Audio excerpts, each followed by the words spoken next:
Hey everybody, welcome back to an episode of the 3 Count Super! I'm War Machine MJ, and I'm here with a very special episode. Because this is going to be a weird one, alright? Just follow me on this one. I'm here today to talk about the Christmas Eve edition of NXT and the January 2nd edition of NXT UK. Yeah, I'm talking about 2 different weeks of 2 different shows.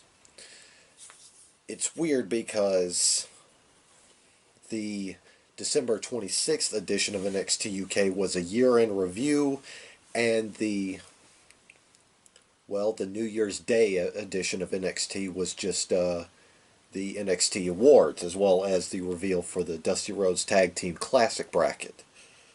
But I'll go over those in a little bit. So, I'm going to start off with the Christmas Eve edition of NXT. Of course, all 4, 1, 2, 3, 4, 5, 6. Yeah, all 6 of these matches were recorded beforehand. And of course, they kind of baton passed between Full Sail and, I think they said it was,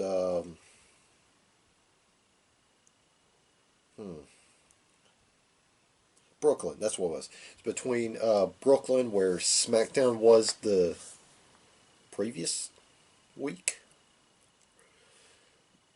Yeah, between Brooklyn and Full Sail. But yeah, so we kick things off with the NXT North American Champion Roderick Strong with an open invitation, and it was answered by former Evolve Champion Austin Theory. Now, if you haven't seen Austin Theory, this cat is something else. He is ridiculously athletic for his age. He's in his 20s, and he's only had a couple of years of wrestling underneath his belt. But this cat, he's going places. Unfortunately, he fell to the strongman of the Undisputed Era, of course, Roderick Strong. Put down the 22-year-old with the end of Ardache into the Stronghold. So next we kicked it back over. Well, in between matches, they had the NXT Control Center, which was Kathy Kelly, Sam Roberts, and Pat McAfee. Boy, howdy, Pat McAfee makes my day. He's a goof, but he's pretty funny. Unlike Sam Roberts, I don't like Sam Roberts. He just seems like a douchebag. Anyway, of course, in between they sorry, they would talk about things, in between the matches. Yeah. Anyway, kicked it back to Boston for the next match. It was Isaiah Swerve Scott taking on gentleman Jack Gallagher. It was an alright match. Yeah, shame I don't get to see these guys a lot, because I really don't have a reason to care about 205 Live. I mean, my main man Oney Lorcan's on there, but they just really haven't given me a reason. All the big championship storylines happen on NXT TV. But yeah, this was a good back and forth match. However, Swerve put away Jack Gallagher with the house call. That jumping savate kick. Fantastic. Anyway, next we kicked it back to Full Sail for Candice LeRae taking on Tainara Conti. Tainara Conti's really coming to her own. She's impressed me. However, she could not get the win over Tenacious C. Of course, Candice LeRae got the victory with a step-up senton. Okay. Yeah, details are very scarce on the website. Anyway. Next, we kicked it back to Brooklyn for Dominik Dijakovic taking on Thick Boy Bronson Reed. And of course, he's got Thick Boy across his singlet, so This was a fantastic match. Both these guys doing things guys their size and caliber should not be doing, but it's just a ridiculous throw ride in the end. And speaking of the end, however, Dijakovic got the victory with a choke slam power bomb for the win. Just kind of, yeah. Next, we kicked it back to Full Sail as Bianca Belair took on the debuting Shotzi Blackheart. Now, if you haven't seen Shotzi Blackheart, she's yet another fantastic talent. She did some time in TNA, or I'm sorry, Impact Wrestling. She's done some time in Evolve, where I believe she was. Evolve Women's Champion. I don't know. I don't really follow Evolve outside of their anniversary show that they've just had. So, however, in the end, Shotzi came up short to the KOD as Bianca Belair remained the EST of NXT. And finally, in the main event, we kicked it back to Brooklyn for Keith Lee and Leo Rush, who were, just kind of Santa and his elf, taking on Damian Priest and Tony Nese. Another fantastic match. However, in the end, Keith Lee and Leo Rush got the victory with Keith Lee having a tray full of cookies. Of course, during the match,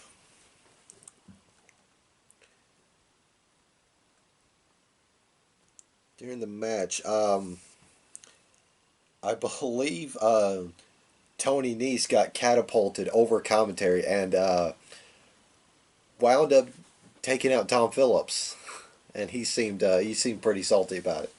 Of course, I don't blame him. I'd be salty if I got beat with another person. Anyway, next we're going to talk about the January 1st edition, which is just the award show and all that. Aside from dishing out year-end awards and announcing the Dusty Rhodes Tag Team Classic, they basically replayed some of the best matches in Takeover from takeovers in 2019. So it was a very missable show.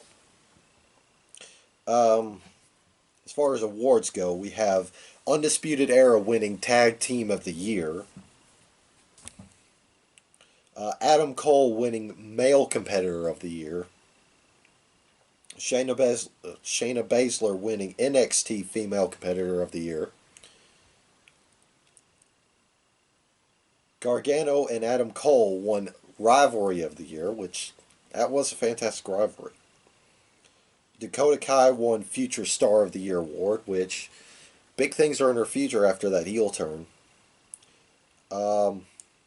Takeover War Games won Takeover of the Year, which, yeah, I could give it that. It was a fantastic show with only 4 matches on there, but they made all 4 of those matches count.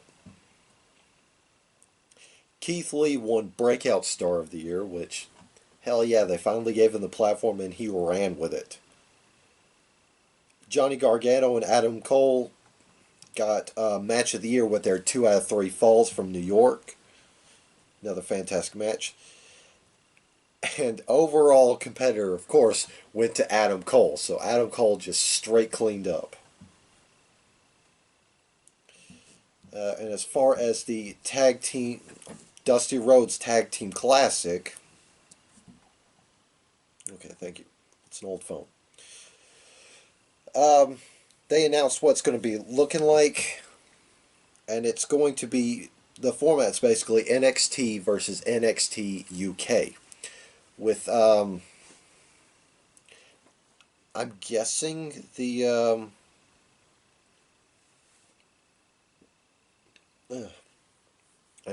Dusty Rhodes Tag Team Classic will end off at Worlds Collide. I don't know for sure yet. But, yeah, as far as the brackets go, in the top left bracket, we've got Eichner Bartel of Imperium taking on the Forgotten Sons in the first round. the top right bracket, it's the grizzled young vets with James Drake and Liverpool's #1, Zach Gibson, taking on Kushida and a partner of his choosing. I hope it's Oni Lorcan. I really hope it is. In the bottom left sector of the bracket, it is the odd pairing of Matt Riddle and Pete Dunne taking on Mark Andrews and Flash Morgan Webster. And in the bottom right quadrant of the brackets, it's Gallus's Mark Coffey and Wolfgang taking on Kyle O'Reilly and Bobby Fish, the Undisputed Era. So yeah, it's going to be a fantastic. It's going to be a fantastic tourney. Can't wait. Speaking of NXT UK, we're going to close out the show by talking about NXT UK, where we kicked off the show with Bomber Dave Mastiff, or Massive Dave Mastiff, as I like to call him. God, my foot's itchy. Taking on the finest, Kona Reeves. Of course, Kona Reeves came to the ring, started talking trash about the crowd, talked some trash about Dave Mastiff, and of course, Dave Mastiff floored the finest to where he became the finest puddle on the floor. Next,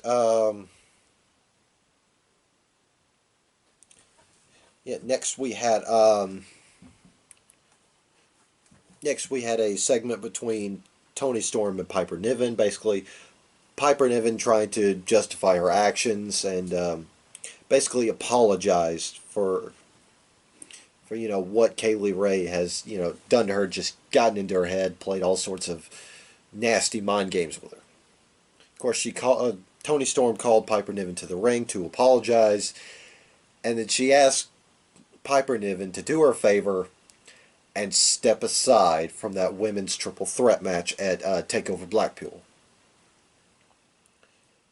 She promised her a future title shot when she wins, but for now, just stand aside. Of course, Piper wasn't having none of it, and Toni Storm just started brawling with her. So,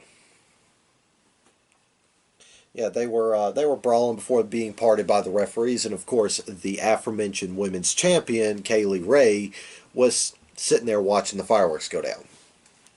So yeah. Next, we had the wrestling genius Cassius Ohno taking on Ligero.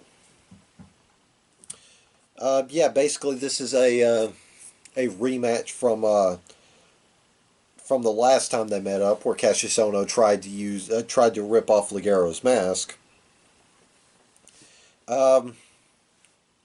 This was basically a matchup of Cassius Ohno trying to use the grappling arts while Ligero was trying to pick a fight with him.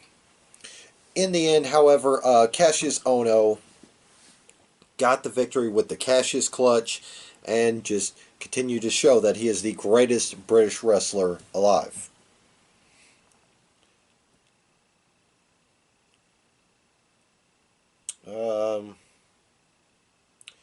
There was a segment, but I'm blanking on it. A backstage segment.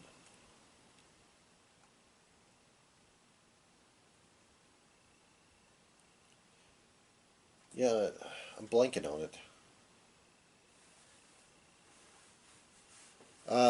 Let's see. There was a backstage segment where A-Kid was shooting a promo before he was interrupted by Joseph Connors, who was still on his mission to be takeover worthy.